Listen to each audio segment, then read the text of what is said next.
back to another episode of the Neighborhood Kitchen. How's everyone doing tonight? I know it's been a while since I posted one of these things. I do like to try to get at least one episode of this and Kitchen Quickie every month, but you know, October kind of got away from me a little bit of a busy month. So here I am tonight, November. It's a Sunday, and I got a good little dish prepared for you guys. Tonight we're gonna do. And I'm surprised I haven't heard of this before. I just stumbled across this recipe. It's called the John Wayne Casserole. Now the fall's coming, the weather's getting a little colder. You could turn that oven on without sweating your nuts off, all right? And this is casserole weather. So this is like a little bit of comfort food. This was a recipe actually submitted by the Duke. For those of you who don't know who John Wayne is, I mean, just fucking Google him. One of the biggest Western movie stars there ever was, one of my personal favorites, and a great American. So this was a recipe that he submitted to some celebrity cookbook type of thing. He didn't call it the John Wayne Casserole, it just got labeled the John Wayne Casserole. And it's actually, like I said, it's got all my favorite food groups in it. And it's something that I just stumbled across, so this is my version of it, my riff on it. Typically, it's made with a biscuit crust. So you can make your own biscuit dough. You can go get some, you know, Pillsbury biscuits, and you know, you can just put them in a little casserole dish. I suggest you pre-bake it if you're going to use biscuits as the crust, which is probably delightful. Just pre-bake it 350 degrees, about 15-20 minutes, just until the top gets slightly browned, and then you build your casserole on top of it. But tonight, what I'm going to do is I'm going to make this carb-friendly. So instead of a biscuit crust, I'm going to use a cauliflower crust. So we got that going. I got a couple other components that are going to go into this, as you can see. Well, as you can't see, but I'm going to show you. We got two different kinds of cheeses. We got some white cheddar and yellow cheddar. Now, this is completely optional. You could use one or the other. The older recipes typically call for about 8 ounces of cheddar. I got about 16 ounces. You know, I mean, no recipe ever went sideways by using too much cheese. If you're lactose intolerant, then this recipe ain't for you. I mean, listen, I got 99 problems, but cheese ain't one. You know what I mean? We got some bacon. A little thick cut bacon that I'm going to render out. Now, this is also optional. Every recipe that I took a look at didn't have bacon in it. And I couldn't help but wonder to myself, but what the fuck? I mean, if the Duke was here, he would say, hell yes, I want some bacon in that son of a bitch. So there you go. So we're going to add some bacon to that. And then we got some onions and some sliced bell pepper. Now, this is yellow bell pepper. I like it because it's a little fally looking. I typically like yellow and orange, but I could only find yellow. So I got about 1 medium sliced onion, Vidalia, of course, and I got 2 yellow bell peppers. You could use whatever kind of pepper you like. I got about a pound of bacon, 16 ounces of sharp cheddar cheese, white and yellow, but you could use whatever color you want. You can use a half a cup of mayo, half a cup of sour cream. Go for the full fat sour cream. I got a little bit of garlic that's going to go in with our peppers and onions. Again, optional, but you know, I'm a guinea. I mean, garlic goes in everything. And then you got some pickled jalapenos that are going to go on this thing. That's going to be fun. It got some sliced tomato. And I made a little taco seasoning for my 2 pounds of ground beef. So I'm using about 2 pounds of ground chuck, about 80% fat, you know, 80% lean, I should say, 20% fat. So you could use, you know, whatever kind of taco seasoning you like in the store if you want, or you can make your own. This is very simple. I just used a teaspoon each of smoked paprika, chili powder, garlic powder, onion powder, salt, black pepper, and a half a teaspoon of cayenne pepper. You could go a full teaspoon if you want, but it'll blow your asshole out. I mean, we also got jalapenos. I mean, you know, we don't want to kill anybody. Tonight's cocktail, you know, I like to pair my dishes with a libation. Now, the Duke was a simple guy, okay? Whiskey or beer. So I think I'm going to save the whiskey for dessert. I'm going to start off with a beer. I'm going to use any kind of lager beer would work. This is a Sam Adams 76. It's actually a pretty good lager. All right, so let's get started. First, we're going to start with our crust. Now, like I said, I'm going to do a cauliflower crust. So what I did was I took a head of cauliflower, cleaned it, you know, took the stem out, and I boiled that in a little chicken stock. That's it, real simple. Just let it boil until the stems are fork tender. Once that is fork tender, drain it and let it cool. Okay, very important. When making any kind of mashed cauliflower, this is a rookie mistake. People just want to go in and mash it up just like you would do with mashed potatoes. Now, what happens here is the cauliflower has a lot of moisture in it. So you got to let it drain and cool and let all that moisture out. Because if you start mashing it while it's hot, okay, it's going to leach out all the moisture. It doesn't have time to redistribute. It's going to leach out all the moisture, and you're going to have cauliflower soup, which is not what we want. So I let that cool, and you're going to mash that up, and I put about 1/4 cup of heavy cream and 2 tablespoons of butter while I mashed it up. Now, you want it to be the consistency of like lumpy, dry mashed potatoes, because we're making a cauliflower crust, so there's other ingredients that are going to go into this. So let me show you how that's going to work out. So you can't see my face, but you can see the cauliflower. That's the most important part. So as you can see, I drained my cauliflower, let it cool, and I mashed it up with just a regular potato masher, just right here in the pot. Nothing crazy, nothing fancy, okay? You want to get a good mash on it so that it's the consistency of dry mashed potatoes. You see that? Now, like I said, I added 1/4 cup of heavy cream and 2 tablespoons of butter. I also added a little salt and black pepper and a little garlic powder just to give it some taste. Now, to this, we're going to add a few other components. First off, we're going to add some grated cheese. I figure about 1/2 cup. Okay, you want to go a little bit more, you can. A little bit less, that's okay too. This is going to help bind this up. It's also going to add some extra flavor, and it's going to help keep this all together. Okay, so we're going to just mash that in.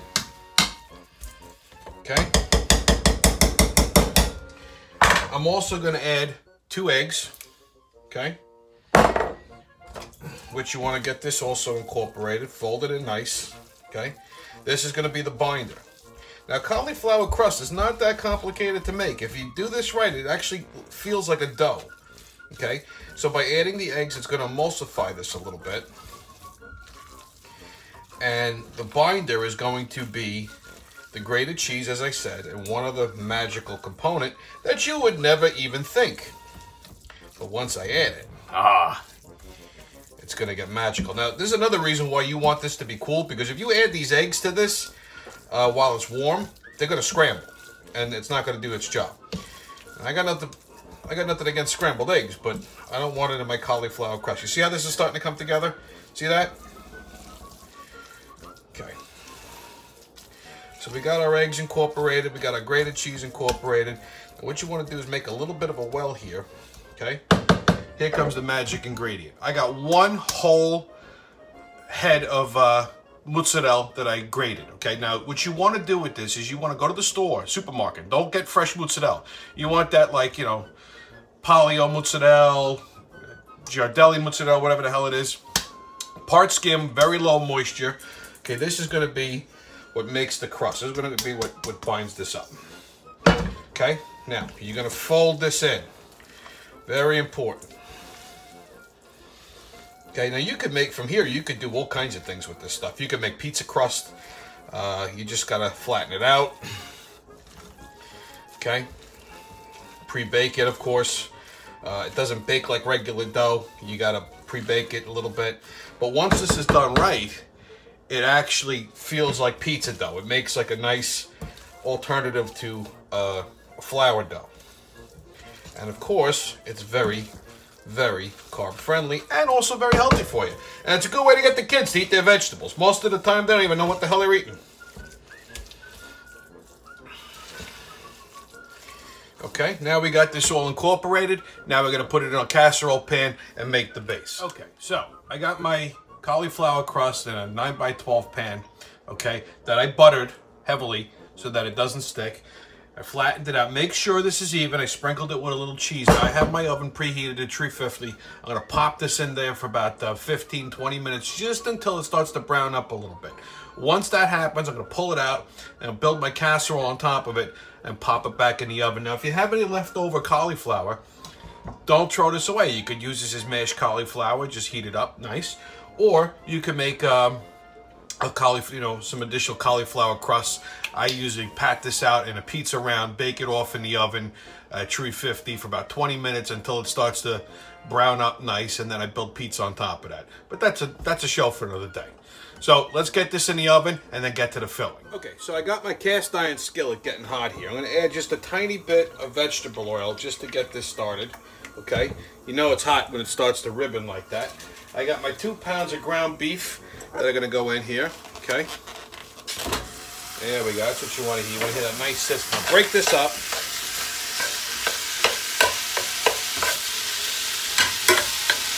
Okay. And you want to let this brown before you season it. Okay, you just want to start the browning process.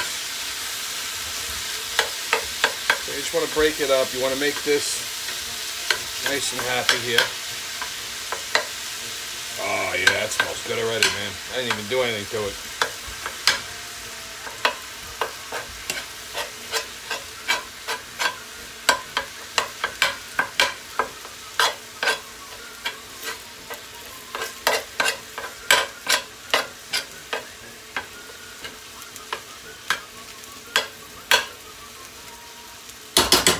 Okay, so we're going to get this brown, and just when it starts to sear up and brown, then we're going to hit it with the seasoning. So, it's almost browned up. Now time for our seasoning. Like I said, you just want to go once around. If you have a little leftover seasoning, that's okay. Don't use all of it because we don't want to over season this. We just want to give the beef a little bit of flavor so it stands out from the rest of the casserole, doesn't get lost in translation.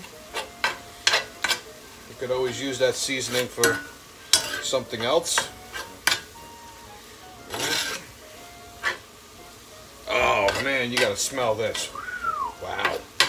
Now you don't have to use ground beef if you don't want. You could use turkey, ground chicken, sausage, pork, veal.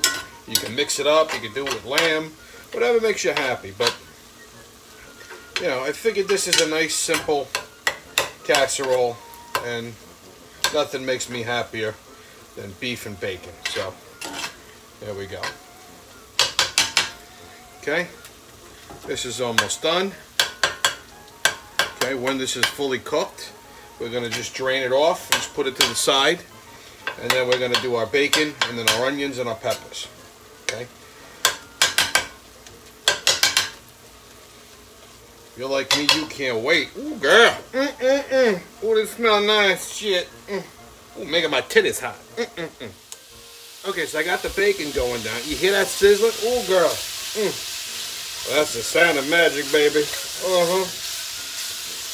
The smell of bacon makes my big toe shoot up in my boots. I can't believe that not a single recipe I found had even the mention of bacon. We know that Duke was a big fan of bacon, so what I did was I took a pound of that nice thick cut bacon, chopped it up. I didn't make it too fine. I want to know that I'm eating it. Okay, and I'm just going to render this out in the pan, and then we're going to save some of that bacon fat to saute our peppers and onions in, which that's going to be magical. The whole trick with a casserole, okay, is building layers upon layers of flavor, but you want to keep the basic flavors, just reintroduce them in different layers. So that's why I didn't go too heavy on the salt with the beef, because the bacon's going to add a little saltiness to it. Plus, you know, you got the grated cheese that's in the cauliflower crust. That's going to add some saltiness to it. So you didn't want to over-season the beef because you want to be able to taste it. Okay, same with the bacon, and then same with the onions and peppers. You're going to see what we're going to do with that. So when this is rendered out, we start the next layer. Okay, so we got our bacon rendered out. See? Nice and crispy. Give it a little crunch test. The thing with bacon, if you can eat 1 pound, make 2. So now, I got a little bit of pork fat in here. Okay, so that it can render out. Well, I want to saute my onions and peppers in, so I got a little bit of the pork fat just in here. The rest you can save, because you can make eggs with that. You can do all kinds of stuff with that. So I want to let this get a little hot. And I'm going to add my onion. But when you add the onion, save a little bit of it, because what we're going to do is we're going to add some of it to the cheese mixture just to give a little bit of texture. You'll see what I mean. So as soon as this heats back up, I'll snack on a little bit more bacon in the meantime. I'm also going to season my peppers and onions with the remaining taco seasoning that I made. See, that's what I mean. Repeating the same flavors just in a different manner, building layers and layers for your casserole. Okay, so I think this is ready to go. Let's just give it a test. See, that's what you do. You drop it in there. When that starts to sizzle, you know you got the right temperature, then you add the rest of the onions. You always want to do the onions before the peppers. You don't want your peppers to get too mushy. I like a little bit of bite on mine.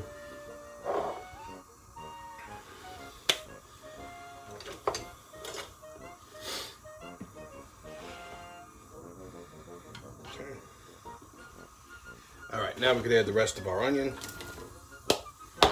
Okay, let this get happy. Oh, I told you we wanted to save some of that. So I'm going to take out a little bit of this. There we go.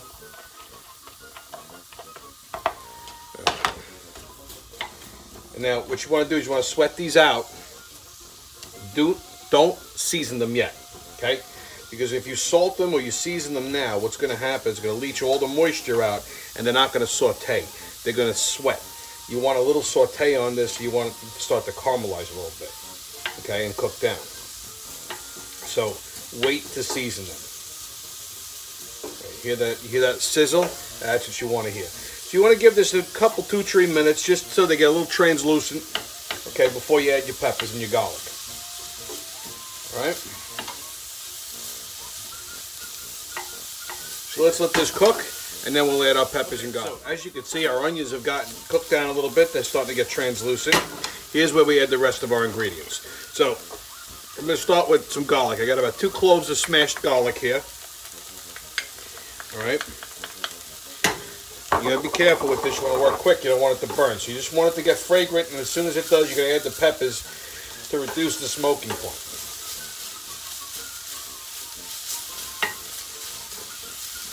Okay, there we go. Now we're going to add our peppers in. Let's give this a quick little toss. All right. Some fancy cooking techniques there. We're going to add a little seasoning to it. Okay, again. Don't try this at home, kids. It's all on the wrist.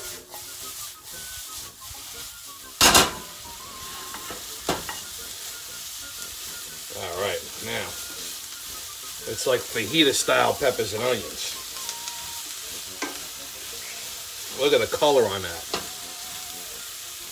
Oh, God, if you could smell this. Pepper just jumped ship. A little more seasoning in there. All right. There we go. Let's let this cook down a little bit longer, and then we pull it from the heat and get ready to assemble. Just like the Avengers. Okay, so I just took our crust out of the oven. Hear that? That's what you want to hear. So you want it to look just part baked, golden brown, because it's going to bake a little bit more when we put the casserole in. The final component here is now our cheese mixture. So I got half of the white cheddar, which is about 4 ounces, and half of the yellow cheddar, again 4 ounces, in a bowl. And to this I'm going to add the leftover onion that we had. Okay, I'm going to add a half a cup of, I'm just going to eyeball this, of sour cream. All right, well, that's about right. Okay, and I'm going to add a half a cup of mayonnaise. Okay.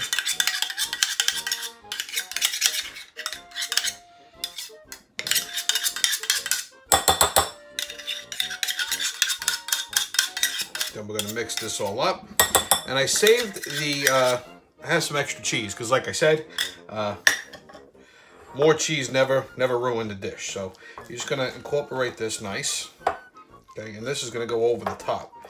And like I said, I wanted that extra bit of onion in there, just so it gives it a little bit of texture.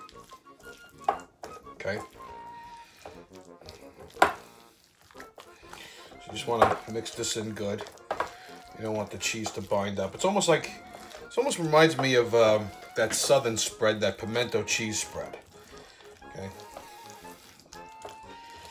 All right. Which I don't believe has sour cream in it, but it should. All right. So there you go. So we got that ready to go. And now let's put this whole bad boy together and stick the whole friggin' thing in the oven. Okay, now here's the part we've all been waiting for. Now we're going to build this thing. I'm so excited, I can hardly contain myself. Girl! So, first, we're going to start with our beef mixture, okay? So we're just going to, this is going to be a mighty casserole. So we're just going to layer our beef on, okay? It's been nicely seasoned, all right? This is almost like a cowboy shepherd's pie. Okay, there we go.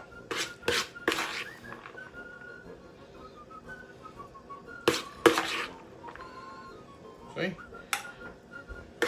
Now this is a great dinner for like middle of the week. You can make this ahead of time, just pop it in the fridge and then just let it come to room temperature before you pop it in the oven, 350 degrees. Because this is all still warm, I mean, it shouldn't take more than 20-25 minutes at 350 to cook. Okay, so we want to get that nicely evenly spread out. Okay, try to get every last bit of cow. Now here's the part that's optional. This is my little version. See, like I said, I got some extra cheese here, so I'm gonna add a little layer of cheese. Why not? Okay, I mean, I'm sure the Duke wouldn't disagree. Like, I wish I thought of that one myself, Pilgrim.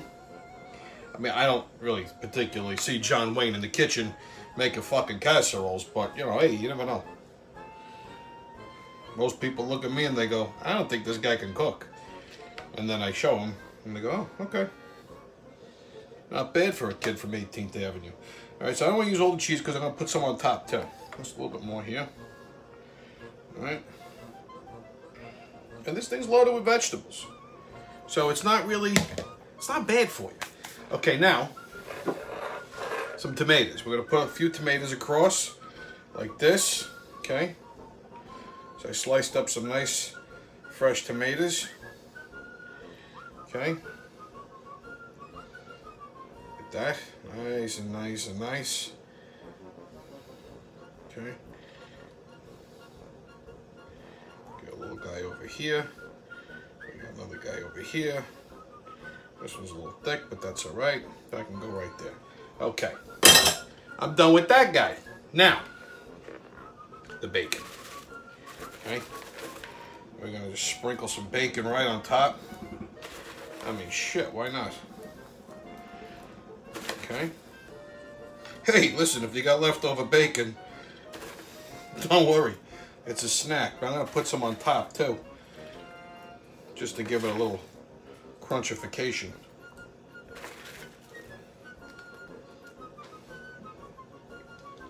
That was mine. Okay. And can you imagine? This is insane. Now, we ain't done yet. Now I got my peppers and onions, okay?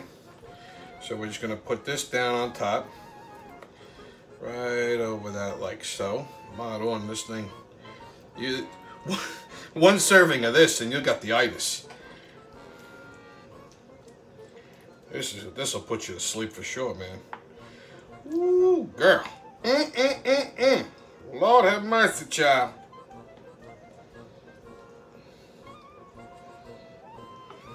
Okay.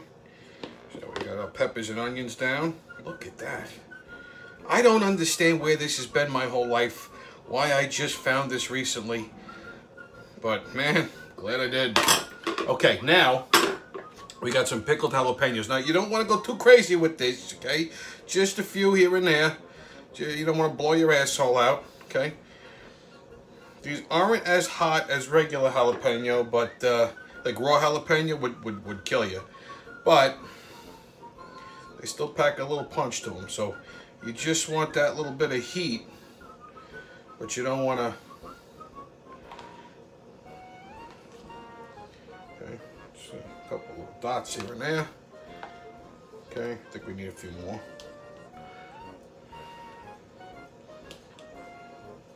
Okay, this is still gonna pack plenty of punch. And the vinegar in it cuts through some of this unctuousness too. So it gives it a little bright pop too, which doesn't hurt. Okay. So just a little bit more of that. Just want to pepper them in, as they say. Okay. There we go. Looks good. Put a little bit of brine down on it.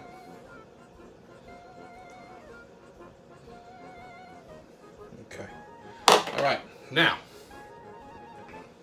the cheese mixture. Okay. Now we're going to use all of this. So, you know, we ain't going to skimp. Okay, so I'm just going to kind of strategically place it and then smush it.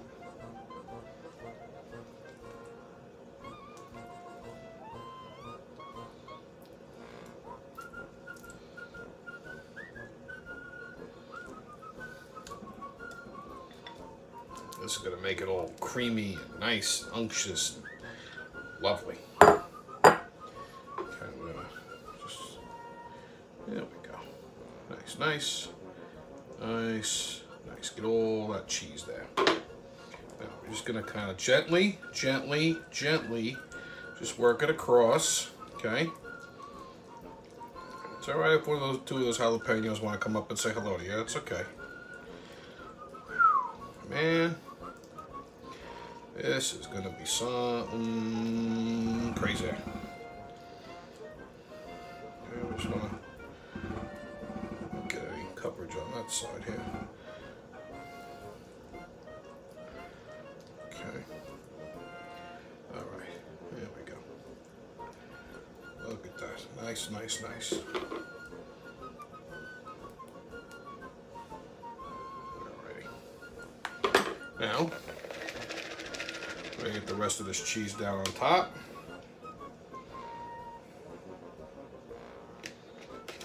Like I said, cheese never ruined anything. Unless, of course, you're lactose intolerant, and then you're going to ruin people's bathrooms.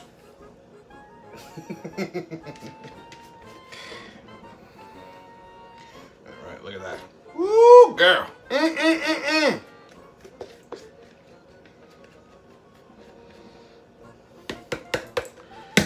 Alright. And now some more bacon. Oh. Oh.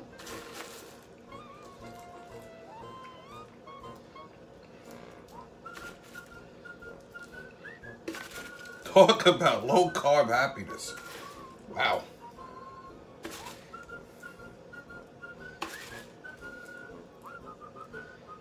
Okay. And like I said, this shouldn't take long. 20, 25 minutes at 350. You want everything to get all gooey and cheesy and delightful. Okay. I mean, these are better than sprinkles on ice cream. Matter of fact, you know what would be nice? A vanilla ice cream with bacon sprinkled on it. Why not? If you never had bacon ice cream before, man, you ain't living right. Okay. All right, there we go. That's our casserole. This is the before. When I pull it out of the oven, I'll show you the after. Hang out for a second, and you're about to be amazed. Okay, so our casserole's done. We let it rest. As you can see, I lobbed out a slice already. So now we're going to get ready to sit down and eat. I'll tell you how this thing came out. Okay, so I got my John Wayne casserole. I got a fresh cold beer. I'm going to take a little sip now. Now I'm ready to dig in and try this out. This looks phenomenal. This is a first time recipe for me, so, you know, we did it together, kids. I'm going to dig right in. I want to make sure I get every little bite. Got a little jalapeno there. This is going to be hot. Let's take a smaller piece. That'll burn my face off. All right. Okay. Got some cauliflower, got some cheese, peppers, onions, tomato, bacon. Here we go. Oop, lost my tomato.